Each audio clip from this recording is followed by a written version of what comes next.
Show. Welcome to episode 139 of the Gluttons For Punishment Podcast, or GFP, a Toronto Maple Leafs and NHL podcast hosted by Michael Lepore and Anthony Bruno. He's Lepore, I'm Bruno. Thank you so much for listening and watching us on YouTube as well. We are so close to the start of the Stanley Cup Playoffs. The Leafs are still locked into the 3 seed in the Atlantic Division. Who are they going to play in the first round? If you were the Leafs, who would you want to play in the first round? We're going to talk about that and a lot more in this podcast. Hart Trophy race, Mitch Marner, who still hasn't returned from injury. The Leafs, 7-4-1 in 12 games without Marner. So we'll look into that. We have a lot of thoughts and opinions to share with you on this episode, and I promise you want to stay tuned until the very, very end. But before we get into all that, it is time to officially welcome in my partner in crime, Mr. Michael Lepore. How you doing today, man? Anthony Bruno, as always, absolutely ecstatic to be here. We have a snowstorm here in Ottawa, and it's April, so perfectly fitting. We had some mild weather for a few weeks, and now Mother Nature is just sticking it to us because we got a little bit of excited about it. Something I want to ask you, though, Bruno, something very important. I'm driving the nephew to school today, and there's some radio on. It's a morning show, and they play this game where people call in and the hosts have to ask questions to try to guess the person's favorite dessert, right? Like they'll ask a question like, do you have to keep it in the freezer? Is it a handheld? Something like that. And the hosts were debating, okay, is a cookie a dessert? Man, that's a great question. I'm going to say a cookie is a dessert. Yeah.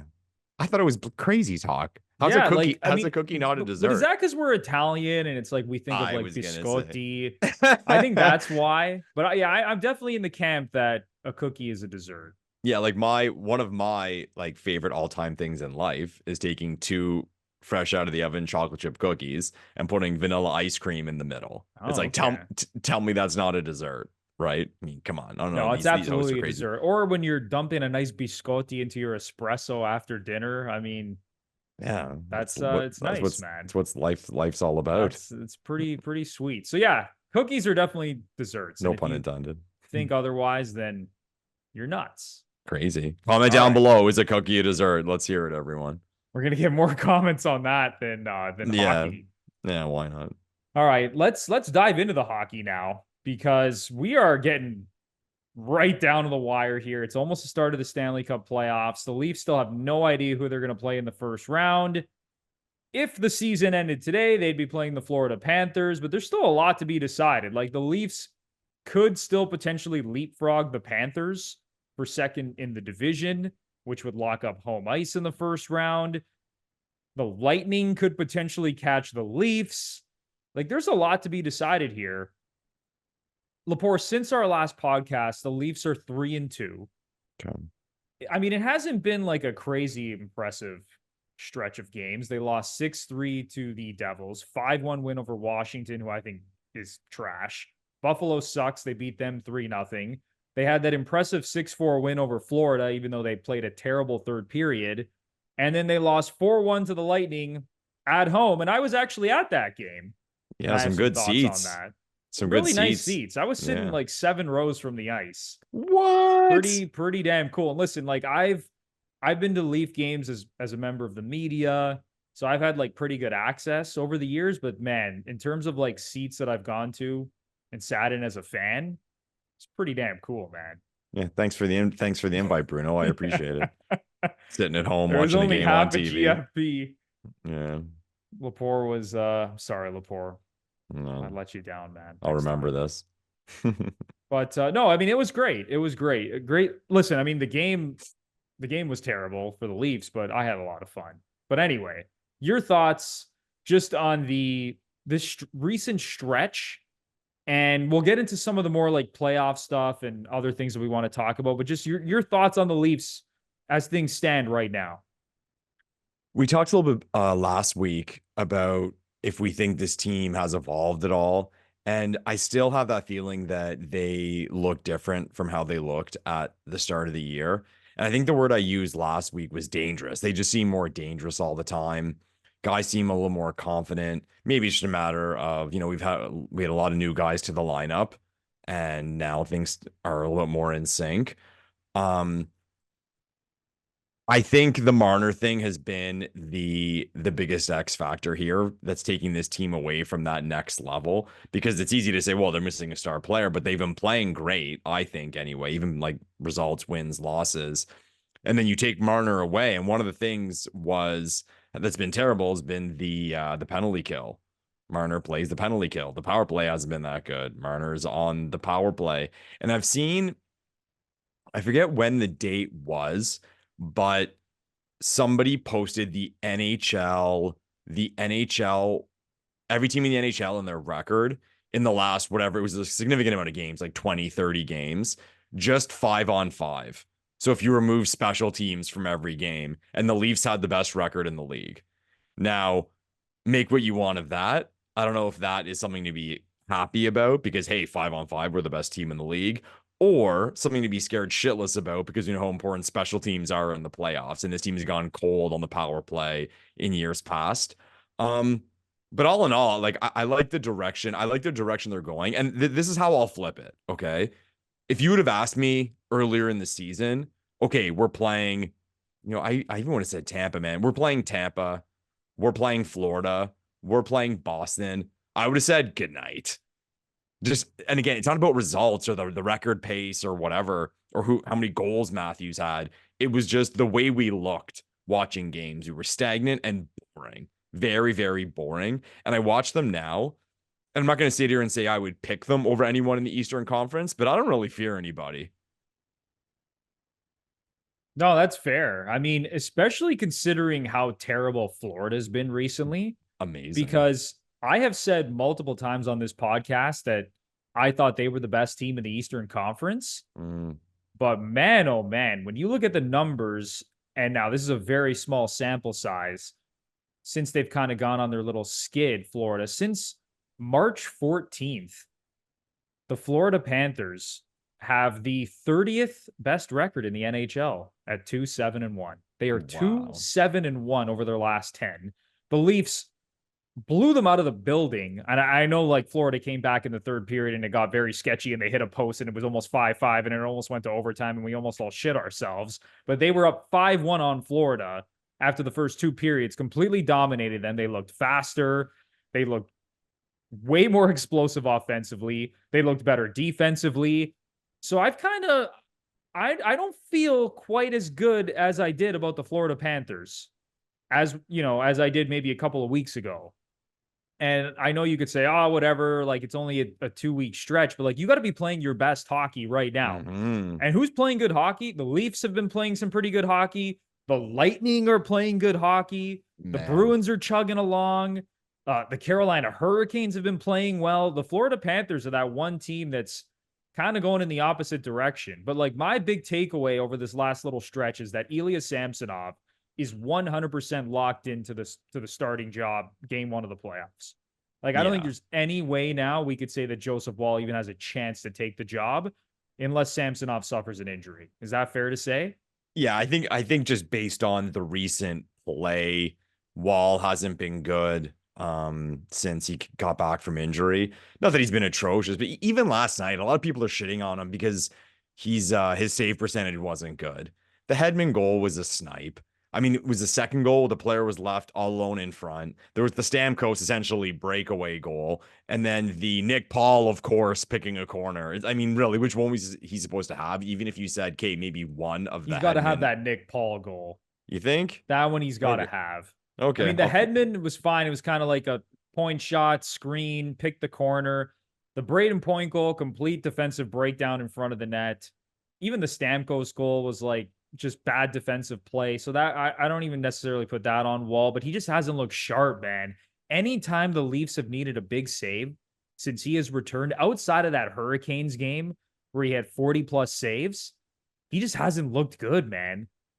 But the thing about the Leafs, like my other big takeaway besides like Samsonov for sure being the guy, and we'll talk about Marner, is that every time I think that the Leafs have like turned this corner and it's like, wow, this is the team that we all thought we were going to see. They show flashes of like just playing like shit. Like think about the Florida game, right? Two amazing periods. They go up 5-1. They almost blow it in the third period. And then they have this Lightning game that I was at on Wednesday night. And like I said, blown assignments in front of the net. Braden Point, that goal. Open in front of the net, no one around him. Stamkos had a really good point blank chance, no one around him. Then Stamkos comes in on the 2-on-1 after I think Jake McCabe, or I think it was McCabe who got like tangled up, and that created the 2-on-1 for Tampa. And and then it's stuff like that. It's like follow up that great two periods you had in that win you had over Florida by making another statement against Tampa, and then they can't score. Barely generated anything 5-on-5, I thought, outside of the Matthews line. Like Nylander, he was asleep in that Tampa game. Tavares didn't do much at all. So it's that type of stuff, Lepore, that still makes me hesitate about this team. It's like just when I think, all right, they found it, they're really hitting their stride, and then they have a dud and they have more defensive miscues. So that's why I'm still kind of I still don't have a ton of confidence, honestly, in this Leaf team making a deep run. Yeah, I say that. I see that. In reference to the game last night, it was a frustrating game. I feel like, well, we had a lot of the puck, we had a lot of the shots, but it was almost like we weren't getting scoring chances because we were always one pass away from a scoring chance, or the shots just weren't hitting the net, or when there was traffic, the puck didn't go in the right area. So it was definitely frustrating to watch. You poked at Willie, man, I thought he was going to smash a stick over the crossbar. How many pucks were jumping over his stick? He couldn't feel the puck. Like, he was fighting the puck on light, and that's weird to say about silky smooth William Nylander. But every time I watch Tampa, man, I got to say, everyone talks all year about the Bruins and Florida and this and that. When I watch my favorite team against the Tampa Bay Lightning, I still feel like Tampa's the best team. Just with all the names they have and the style they play and how dangerous they are offensively. Their power play is incredible. Like, it's fun to watch, really. Whether or not the Sergachev injury is going to kill them is going to be that little thing, that little piece they were missing on a playoff run, is yet to be decided. But I'm bullish on Tampa, man. I am really bullish on Tampa. And early prediction time, right now I might pick Tampa to beat either Boston or Florida. Oh, wow. I mean, I guess Florida is not really a hot take the way they've been playing lately and how well Tampa's been playing. But I can't see, at the end of the day, none of us could say that we'd be surprised if Tampa knocked out Tampa. I don't know, if Tampa knocked out Boston or Florida. But I just like that team, man. Braden Point, maybe, and I know he's a star player and he puts up numbers. He might be. We also, who's the most underrated player in the league? He might be the most underrated player in the league. And again, he's very highly rated, but I just don't think he gets even the love he deserves. It should be fivefold how much attention this guy gets. If he played in the Canadian market, game over, man. Jersey sales, rookie card pricing, all that stuff would be through the roof. Yeah, because Barkov is usually the poster boy of being underrated, and now it's gotten to the point that everyone always says how underrated he is, and it's almost as if he's like a little overrated. At this point, which is kind of crazy to say. But you make a good point about Braden Point. Like, this guy has got it done in the playoffs multiple times. He's basically like a point per game guy in the playoffs. I believe he has like 40 goals and 40 assists in like 80 or so playoff games. He's a beast, man. And every time we think about Tampa, we think about Nikita Kucherov and Hedman and Stamkos and Vasilevsky, and Point's kind of like just kind of there. I mean, we all know, like, if you watch hockey, you know how good he is, but people don't consider him on that level that they do like some of the other star players in the league. So I think it's kind of fair to say it. Yeah, man, like watching Tampa last night, fuck, they're a good team, man. They're 9-1-1 in their last 11 games. They have the best record in the NHL since March 9th. There you go. You want to play them in the first round? That's terrifying, man. No way. I was going to say, even like going into their depth, guys like Cirelli and Hagel, every single team would bend over backwards for guys like that. It's not too often a guy gets picked up at the deadline or in free agency, then I'm disappointed because the whole thing, oh, you should have went to the Leafs. But when there was buzz that the Leafs and Dubas were interested in Hagel, I was excited. I was excited for that deal. And then he went to Tampa. And it's like, oh, gross. Probably a debate between that Hagel acquisition and Corey Perry just repeatedly skipping over the Toronto Maple Leafs. That's to see the measure of stabs in my heart. I don't know. I know you were big on both of those guys, Hagel Mhm. and Corey Perry, coming to Toronto. And of course, it didn't happen because good No. things don't happen to the Toronto Maple Leafs. No. It's time for a quick break to let you know that this episode is brought to you by Manscaped. Did you know that one man every hour, every day is diagnosed with testicular cancer? In fact, testicular cancer is the most common form of cancer among men ages 15 to 35. With April being National Testicular Cancer Awareness Month, our friends over at Manscaped have partnered with the Testicular Cancer Society to help spread awareness for men's health and early cancer detection. Visit manscaped.com/TCS to learn how to check yourself for early signs of cancer. And as always, you can use our exclusive code GFP20 for 20% off and free shipping at manscaped.com. Lepore, it's a great cause. Guys, manscaped.com, read the details, see how you can check yourself out. So next time you grab that lawnmower 5.0 and you're doing your thing, use your other hand, feel around.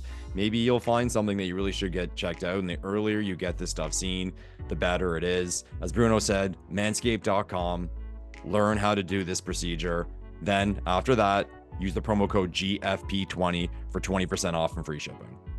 Fellas, not only do you have to look good, feel good, and play good, you have to check yourself to make sure that your health is in order. It's extremely important. This is a great cause for Manscaped. And as I said, go to manscaped.com/TCS for more details.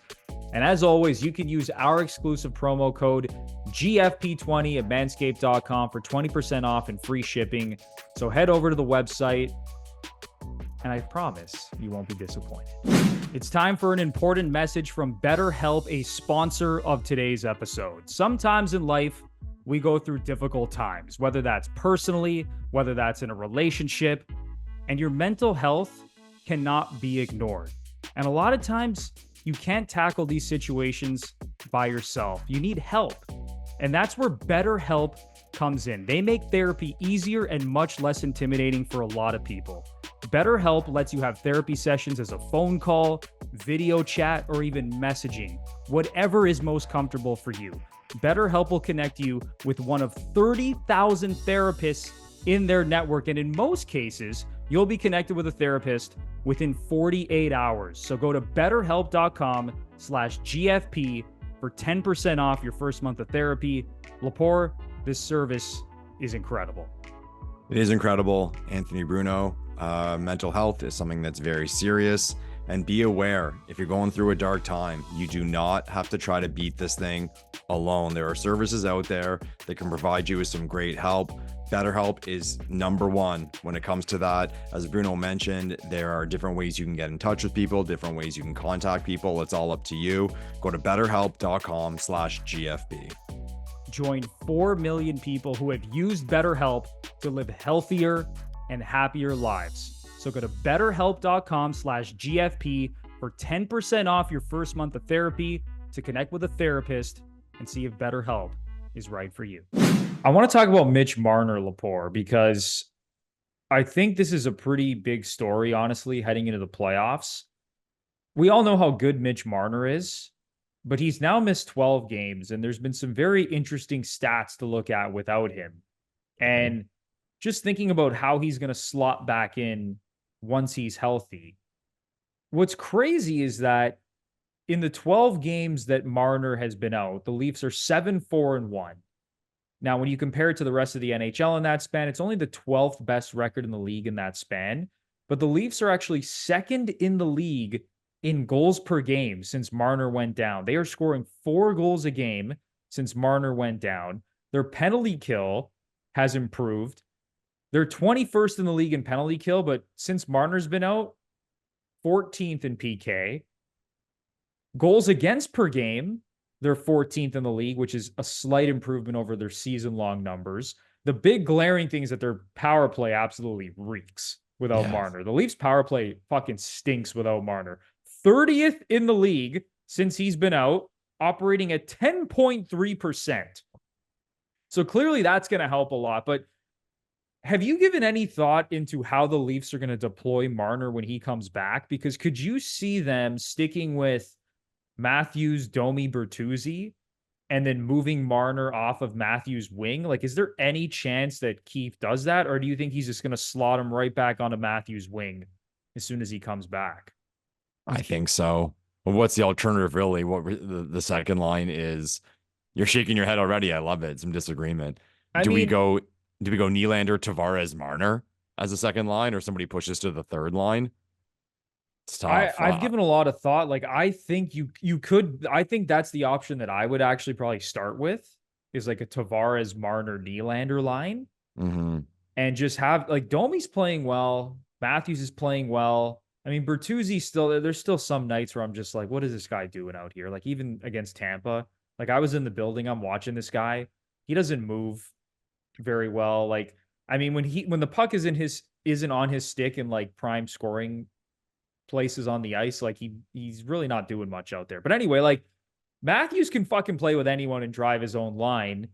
So maybe they split up Marner. They spread the love a little bit, a little more depth heading into the playoffs. It's something that I've been thinking about. I'm not maybe totally on board with it, but I could get on board with Marner starting on the second line, still slotting into his normal place on the power play, and just spreading the love around a little bit, especially with that, how good the third line has actually been playing with Robertson, Nyes, and Holmberg, who have actually been pretty good. So I think Keefe has options, which is nice. Yeah. And low key on this topic of the lineup, low key, this team really needs Yarncroc back. Yeah, he's a Swiss Army knife, man. Yeah, they really need him back. They still week to week or whatever his status is. I feel like no one's talking about it. Maybe because the Marner thing and Riley was hurt too. Yeah, with the lines, like that's a tough one because I think objectively, if you have a Marner, Nylander, Tavares line, that's the best line. Like Matthews is Matthews, but the gap of the second two best players on whoever we're going to pick is the second two best players on the second line are better than the second two best players on that top line. If Matthews is the top line, I don't know. Keith's got some work to do, man, because it's here we are in the season. How many games do we have left? 7? I believe it's like 7. That? 7. And we have a lot of question marks. Like here we are talking about this and nothing would surprise us. That's tough. And we all watch, I guess you didn't see the game last night because you were at the game, the telecast, where Keefe had the fourth line out versus Kucherov and Point. And they were going on this rant about how he's putting faith in his guys. And, you know, they're going to show the coach what they're made of. And it's an opportunity. And they got scored on. It was hilarious. It was such a Toronto Maple Leafs thing. So these questions are still there. And someone you can say that's scary. Like, think of it this way. Matthews and Marner, like, our two best players, you could argue. We don't know where they're going to be in the lineup. Just that is a little freaky, right? Unless Keefe slam dunk knows what the lineup's going to be when it's healthy, and this is all just a big waste of time.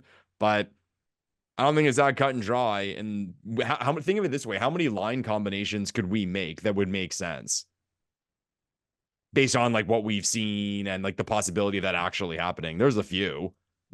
I just feel like we've already seen so many different line combinations at this point. Like, I think anything's in play. It would be nice, to your point, if we kind of had like a solidified lineup at this point. But in saying that, I also do like how there's flexibility. How, you know, Marner's another guy. Marner can play with anybody. He makes everyone around him better. I mean, shit, the guy can play on the third line if you want him to. I'm not saying he's going to get third line minutes and he's going to suddenly play like 15 minutes a night, but there's some interesting combinations out there. If you feel like this Domi, Matthews, Bertuzzi partnership, let's call it, is actually going to continue playing well, then you can kind of slot Marner anywhere you want, because we've seen in the past in the playoffs, Marner and Matthews, there's been times where they've gone dry playing together, man. And I don't know if I want to see that again. I'm not saying it's going to happen again, but shit, I've seen it too many times where teams figure them out. They keep them to the outside. They don't give them much at 5-on-5, and then the Leafs are out in the first round. Yeah. Is it crazy talk to think that like Marner and Nylander would play on the same line altogether just simply because like the wing position And and they always have the puck on their stick. yeah, that's the style aspect I was going to say. And is it just a good thing to have two wingers on the same side that are so strong, Well, right? what would be nice, Lepore, is if Marner comes back within these next couple of games here and they can actually like test some things out heading into the playoffs. And now that, again, if Keefe wants to keep this Domi, Matthews, Bertuzzi line together, or whoever the hell is also playing on that wing with like Domi and Matthews, he could test some things out with Marner over these last number of games. That would be nice to see too. But yeah, I don't know, man. I don't have a great read on the situation again because the Leafs are playing well without Marner. At 5-on-5, they've been pretty good without Marner. It's going to be interesting to see where he slots in. The only thing I'm 100% confident in is that he's going to make this power play significantly better because it's a piece of shit right now without him. Yeah, I think me and my stone hands can make the power play better right now. Jesus. But everything goes, the old school people look back to the time where everything would go through the point and leave, OG Leafs fans will remember it. Caberlet to McCabe blasts it. Like that was the power play. Whereas now everything's off the half wall. It's like Nylander is the main guy or Marner is the main guy, right? And they're kind of the quarterbacks, for lack of a better word, of the power play. So yeah, it's going to make a difference. And not just saying this because he is hurt. He might be the most significant guy I would have said to lose on the power play because of his role on the power play. I mean, even Riley. I mean, he does a lot and he distributes, but I would still say that Marner does more. There's a bigger gap, and even to the drop down, right? They've been doing Domi on the top power play. Come on. That's a huge, and Domi's a good distributor of the puck, but compared to Mitch Marner, that's a huge downgrade. That's not good enough. Yeah, like Domi's he's been good without Marner in the lineup. And as you said, he's a good playmaker, but man, you just cannot replace the elite skill of Mitch Marner on the power play. Like it's just next level, man. As good as Domi has been filling in for him, you take a guy like that off the power play and the power play goes to shit because it all runs through Mitch Marner. I think now we're seeing like 100% this power play runs through Mitch. It does not run through the point. It does not run through Austin Matthews or William Nylander. It runs through Marner. And it's been absolutely dog shit without him. 10.3%. Also, before we move on, just shout out to Ryan Reeves because he was almost worth the price of admission last night. And I know the fourth line, whatever, like the whole thing they got scored on when Keefe put them on at the end of the game. But I mean, he fights Tanner Jeannot. He's throwing the body early in the game, mixing it up, diving into the crease at Vasilevsky. Like, that's the type of stuff we need in the playoffs. Now, I hope Brian Reeves doesn't get caved in at 5-on-5, but I like what I saw watching him live last night. He's been better. I think Leafs fans, we all don't agree too often, but he's been a lot better. Like he was absolute disaster at the start of the season, and at least now he's acceptable in his role. Yeah. He's been a lot better second half of the season. All right, Lepore. If you're the Leafs, if you're Sheldon Keefe, Brendan Shanahan, the whole organization, what team do you want in the first round of the playoffs? If I am the Toronto Maple Leafs in the first round of the playoffs, I would like to start on the road versus the Florida Panthers. That's my pick. I think the Leafs are the type of team that I think, number one, they need adversity. They should stay away from the comfort of home ice. And if we're being honest with ourselves, those first games, I always find the game ones of series for the Leafs when they're at home, there's that nervous energy, man. Everyone's more hoping to God they don't blow it more than just going crazy hoping they win. So I think it would be great for this team to start on the road for the first time in a while. And let's be fair, the building in Florida is going to be essentially a Leafs home game based on what we're willing to spend, what our fan base is willing to spend on tickets compared to, I'm sure, the Florida Panthers fan base. And it's a quick trip from Toronto by flight. So why the hell not? People are going to be going down in droves. I'll take them. And we touched on it already. The Panthers have been bad. I know Matthew Tkachuk has been out and they've had other injuries, but I'd rather play a team, regardless of who's been in their lineup, healthy or unhealthy, that's been skidding and maybe their confidence is a little down compared to a team like we just talked about Tampa, who's lighting it the fuck up. So get out of the way. And also the familiarity, man. We played them last year. It's like, let's play them again. Let's do it. Like I'm not going to be all raw hero about it, but get motivated. Get motivated to play that team that beat you last year. And again, start on the road. Punch them in the mouth. Win those first 2 games on the road. I like it. I like that more than any other matchup. And compared to other possible matchups, I mean, it would be on the road. If they fall down into the wild card, it would be on the road versus Carolina or the Rangers if it went that way. And I don't know, like to me, there's a lot of just unknown there because I mean, we don't really have a history against those teams, so nothing would really surprise me. I do not want the Bruins in the first round. I'd be happy to see the Bruins in the second round. I don't want to start kind of how I think it'd be good for the Leafs to start on the road in Florida. You can't argue that it'd be good to start on the road in Boston in that building and the history and all that. So give me a road start versus the Florida Panthers in Fort Lauderdale, Florida, man. 2 weeks ago, I would have said you were absolutely insane because I thought that the Panthers were the best team in the Eastern Conference, but it is very hard to ignore how terrible they've been lately. I read out their stats over their last 10 games. They're 2-7-1 with a minus 12 goal differential. And now Carter Verhaeghe, who's one of their best offensive players, is out of the lineup. He's week to week. Oof. Who knows if he's going to be healthy in time for the playoffs? I assume he probably will gut it out and be ready for game 1. Sergei Bobrovsky has not been playing well. The Leafs lit him up for 5 goals on 16 shots. And then the next night, Florida goes and plays the Montreal Canadiens. And if my computer could actually work and not lag on me, I could tell you exactly what that score was, but I'm pretty sure they allowed a 6 spot to the Montreal Canadiens the very next night. I'm just gonna 100% check this here. Yeah, they killed them. It ended up, it was 5-3. They lost 5-3. But again, like they have not been playing well. And that is the exact team I want to play in the first round of the playoffs. We've seen this time and time again. It matters how well you're playing heading into the playoffs. Like, look at Florida last season. Like, from the All-Star break on, they were really fucking good.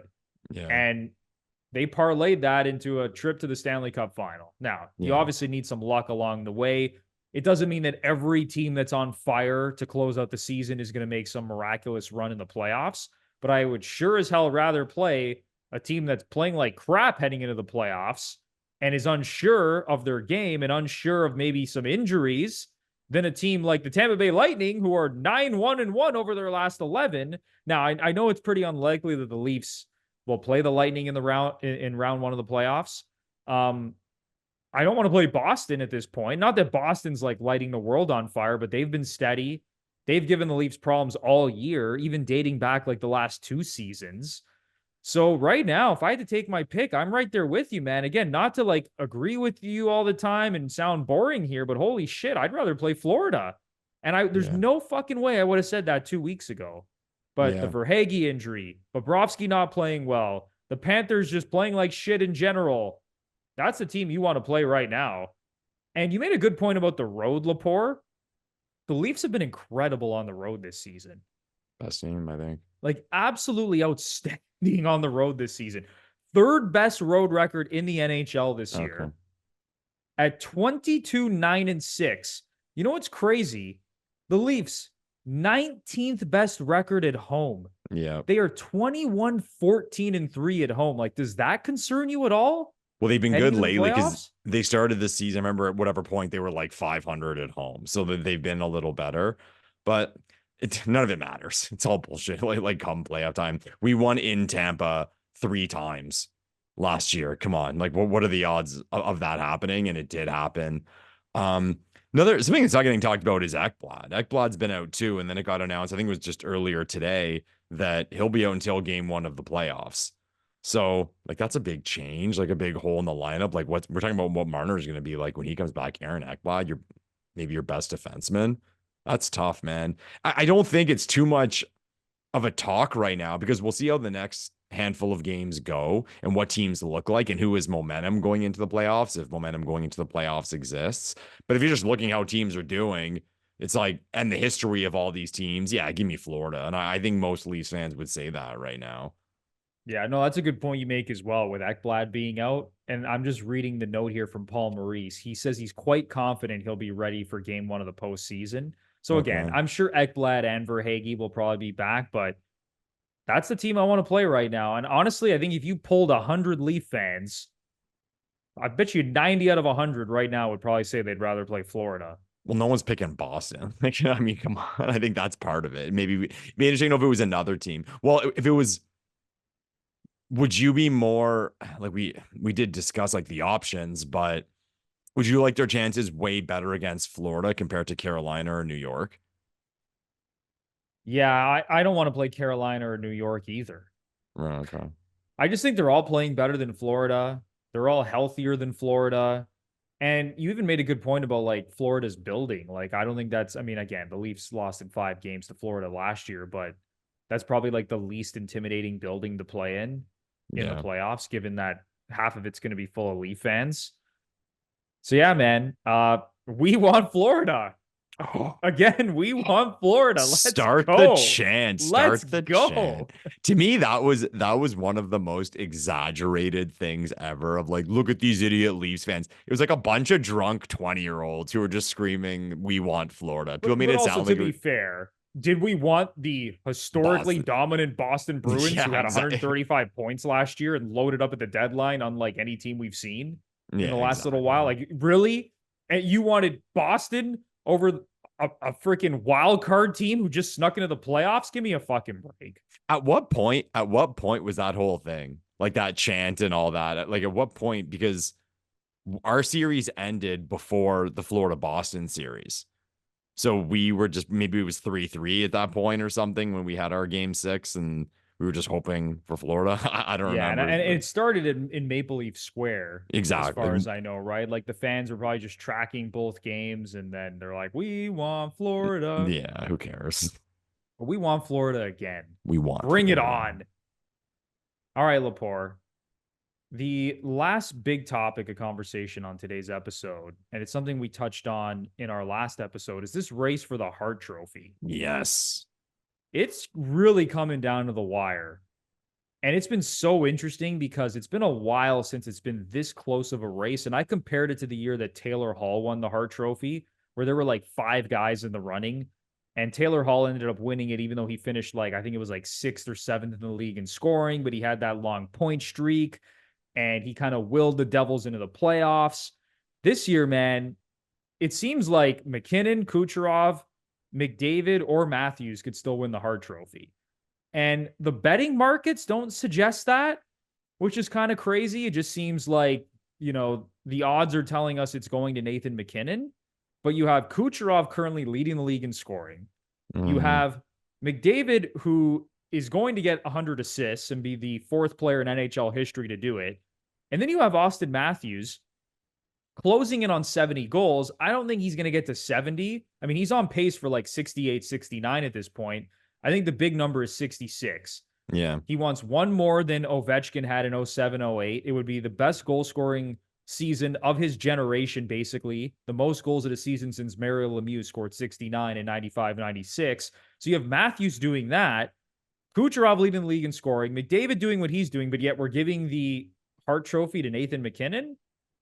So what's your Yeah. take now? Now that it's been another week since we've talked about this, is everyone still kind of going crazy? Just saying that McKinnon's going to win the Hart?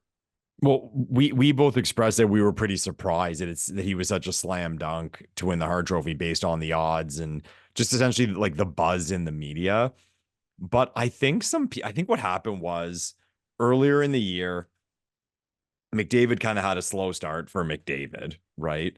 And Kucherov's had his best ever season, right? So I think there was this McKinnon train early in the season that was just chugging along. And because it seemed maybe like a slam dunk at that point, people just kind of stopped paying attention to all these other details that were happening around it. And it's funny. I've even noticed in the last week, it's gone from like full blown, it's Nathan MacKinnon to now everyone's like, wait a second. Kucherov's got the most points in the league. McDavid's right behind him. The MacKinnon thing, he very well might finish third in scoring. If he's third in scoring, didn't lead the league in goals, I mean, what's the argument? People are going to talk about the Colorado Avalanche, their record, and how he's on the best team of all those players. But what is crazy is, and Bruno, I'm going to put you on the spot. Okay? Austin Matthews, Nikita Kucherov, Nathan MacKinnon, Connor McDavid. Only 3 players get nominated. If you had a vote and maybe one day you get one, who do you leave off? Who do you leave off the ballot? Well, I guess no, there's usually, I mean, not the ballot, but who would you have to leave off that wouldn't be like one of the top 3 at the NHL awards? That is such a tough question, because the next point I was going to make is that I don't think Austin Matthews is getting nearly enough love for the Hart Trophy. Like, I think Matthews should be a slam dunk finalist for the top Hart. 3. Especially considering that Mitch Marner has now missed 12 games this season. The Leafs have been chugging along. Matthews is putting up points. He's scoring goals. He's going to have probably the greatest goal scoring season of the last 28 years. I think he's going to hit 66. He's been putting the Leafs on his back all year. His defensive numbers are better than all of those guys. Yeah, puck so battles, how the hell is stuff. Matthews not guaranteed to be a finalist? So that leaves now, who are we leaving off with? McDavid, Kucherov, and MacKinnon. I would have McDavid on the ballot too. He's going to get 100 assists. He's going to be the 4th guy in NHL history to do it, outside of basically arguably the 3 greatest players ever in Gretzky, Lemieux, and Bobby Orr. So we're putting McDavid on the ballot, especially considering how the Oilers, I mean, listen, I know he has Draisaitl and Hyman has scored. I mean, that's the other thing. Does Hyman score fucking 50-plus goals if Connor McDavid isn't playing at the level he's playing at? I don't think Good so. point. So we have a 50-plus goal season from Zach Hyman. McDavid has been basically 100% responsible for that. Maybe not 100%. We'll give Zach Hyman a little more credit before all the Hyman fans freak out. Yeah. But he's been responsible for that. The Oilers were 2-9-1 to start the season, rose from the dead, and are now actually have like an outside chance of winning the Pacific Division. So I have him on the ballot. So who are we leaving off? I'm leaving off the guy that doesn't lead the league in scoring. Even though MacKinnon is the slam dunk favorite, according to the betting odds, to win the Hart, I would leave MacKinnon off the ballot. If Kucherov wins the scoring title, if Kucherov wins the Art Ross, which right now he leads the league in scoring, why do we have MacKinnon on the ballot? Just because what? The Avalanche have a better record than all of these teams? It's not like they're head and shoulders above any of these teams in the standings. Am I crazy for leaving MacKinnon off the ballot, even though he's the favorite? I'd like to see the numbers historically on, okay, how many times has it occurred where, and here we are, not assuming Kucherov is going to win the Art Ross, but he's the leading scorer right now.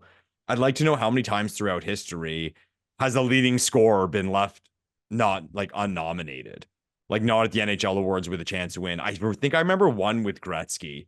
One of the times later in his career, he won the Art Ross and he wasn't even nominated. Who knows why? Maybe they're sick of giving it to him. There may have been also a year that McDavid won the Art Ross and finished, I think, like 4th or 5th. I could be wrong, but there may have been one McDavid season where he was like, I think 5th on the ballot, even though he was like 1st or 2nd in the league in scoring. Okay. And then even beyond leading goal scorer, like we talked about it last week, how the league has very often had a best player. So I'm sure if we looked it up, I mean, Gretzky and Lemieux, they were leading in scoring, and they also, I'm sure, very often were the top goal scorers in the league. But as far as Matthews goes, again, how many times has the top scorer in the league not been nominated? Top goal scorer, I mean. And I'd even like to see the numbers of, based on the percentage gap between him and the guy in second. Because if he finishes with, say, in the mid 60s, like mid to high 60s, he might finish, again, like quick math, he might finish 20% more than the guy in second. If someone finishes with the 50 as an example, well, 20% more is 60 goals Think about that for a second. So for a guy to have that much of a gap on the rest of the field in goals and to not get nominated, it's a tough one, man. And oh my God, what I am dreading, and this is why the NHL awards are all bullshit. And you see it every single year. I remember it happened very often.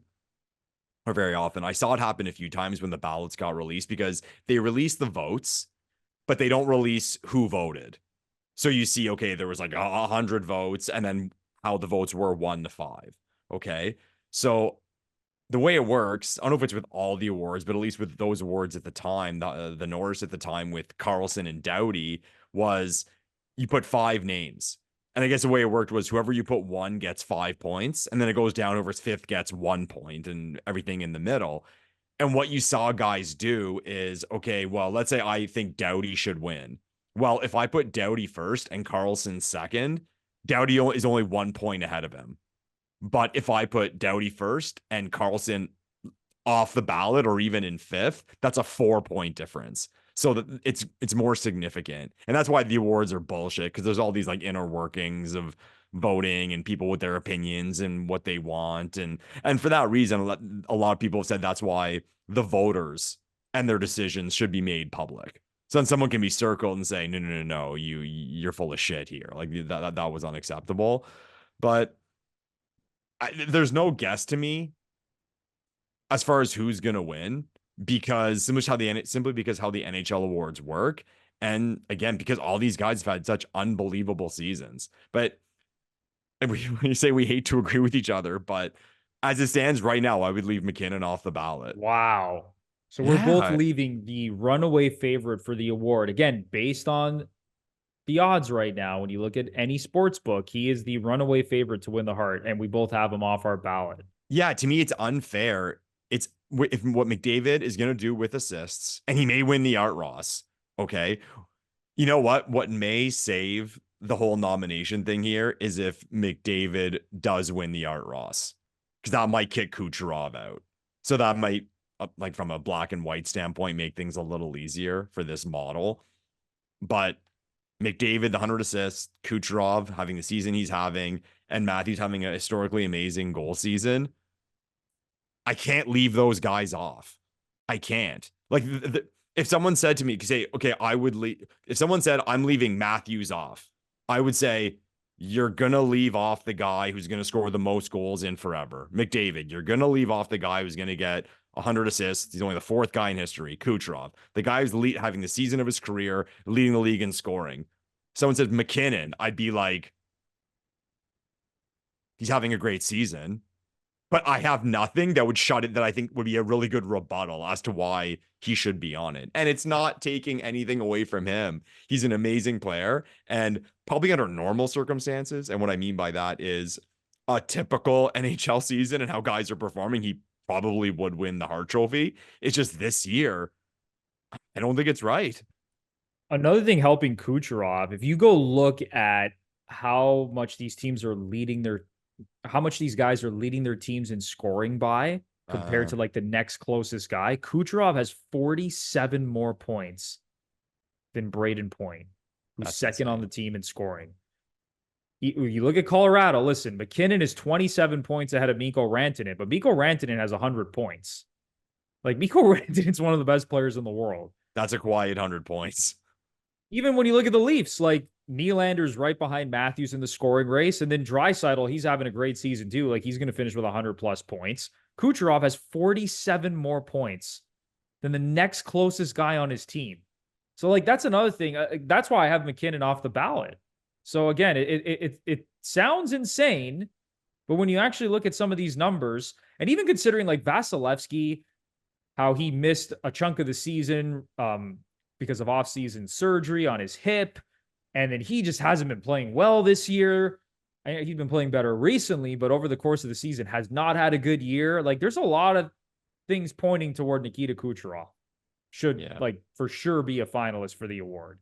Yeah. Anyway. I'm pumped though, man. It's going to be exciting. I'm pumped to see who the nominees are going to be.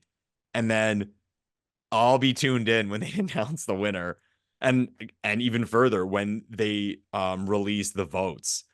and how close it was or not close it's going to be. And to there's going see, to be some donkey voters out there who are doing some stupid things. I can already see it. Which is unfortunate. And like I said, it happened with Doughty and Carlson all the time because it was the big debate between the two of them. And I just hope y'all see that stuff too, where it'll be like, I'll pick on the Leafs. It'll be like a Toronto writer, and he has like Matthews 1, Marner 2 or something, or like, or he leaves McDavid completely off the ballot, just like immaturity, right? Or I don't know. Yeah, there's going to be some stupid votes out there. It's going to be fascinating to see how this thing plays out. But yeah, Amazing. as it stands right now, we both have the favorite to win the award outside of our top three. Unbelievable. Did I see right? McDavid right now is 5-1. Yeah, McDavid right now, again, I'm looking at one sports book here. He's 7-1. That's insane. Yeah, Matthews is 20-1 right now to win the Hart. How about if Matthews finishes with 70 goals? He's a good 20-1. A good bet is like throw money at McDavid and Matthews. You get both of them. Yeah, unreal, man. And then sorry, what's Kucherov? And Kucherov's 4-1. So if you bet the same amount of money on all three of them, as long as one of them win, you're ahead. Yeah, if you just take the field, you don't take McKinnon, just take the field, you're probably going to be profitable. That is crazy, man. That is absolutely crazy. Yeah, I can't believe. I don't know what's going on, man. It's very, very weird. And what I think why we're all fearful is because, well, the bookmakers know stuff. So the wise guys aren't fucking around, so they're making it not a good bet for McKinnon because they know what's up. But that's enticing, man. Some money on all three. You get the field and you come out ahead, and you're hoping Matthews gets it at 21. Even McDavid. How can a guy, whoever it is, how can a guy who gets, we've gone to this a million times, 100 assists, only the fourth guy in history to do it, if he wins Yacht Ross, be 7-1? Incredible. Like, how could he be left off the ballot? Because there's a chance he might not even. Well, again, the top three we're calling it. He might not be a finalist. It's insane. Yeah. Anyway, is there anything else you want to get off your chest before we wrap up this podcast? Cookies are a dessert, man. Full stop. Cookies are a dessert. I'm intrigued to know people's answers, but I didn't think at this point in the season the Hart Trophy conversation would be such a fun thing to talk about and hearing people debate about it. And I think it's been a good thing because you're seeing a lot of opinions, and it's not between two guys. When it's two guys, you just have two fan bases going at it. And you think your guy's better? Shocker. And the other team's fan base thinks that guy's better? Shocker. Where in this case, you have four incredible players, and there's an argument for all four of them. I think some guys have better arguments than others, as we just laid out. But I think it's good. I think it's been good for the league to have four guys. Well, it is good for the league to have four guys who've had seasons like they've had. Yeah, it's going to be fascinating to see who wins the award because it's been one of the best Hart Trophy races probably of the last 15, 20 years. And there might be a couple of years that I'm forgetting. But again, I think back to that Taylor Hall season. There was a lot of guys in the running. This is amazing. The Corey Perry one. I remember it was like that was one of the years Sid was hurt. It was like, yeah, and I think Perry scored 50 that season. Yeah, he did. But yeah, this is going to come right down to probably the final game. And then with all the playoff races, that's what I'm intrigued about. A lot of these matchups are still undecided. It's not like last season where we knew the Leafs and Lightning were playing each other from November on. It's going to be fascinating to see how everything plays out here. So buckle up.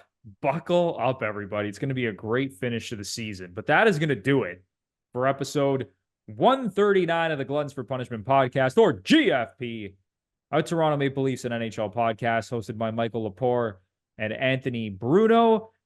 If you're a first-time listener or a long-time listener, it would be amazing. If you really enjoyed this show, consider giving us a 5-star rating and review on either Apple or Spotify. It does so much to help this podcast. And if you're watching us on YouTube and you really enjoyed the content, smash the like button, subscribe to the channel, leave a comment down below, and ring the notification bell so you know exactly when the GFP podcast is posting some new content. So for Michael Lepore, I'm Anthony Bruno. Cookies are a dessert, and go Leafs go. We will see you in the next one. Thanks, everyone.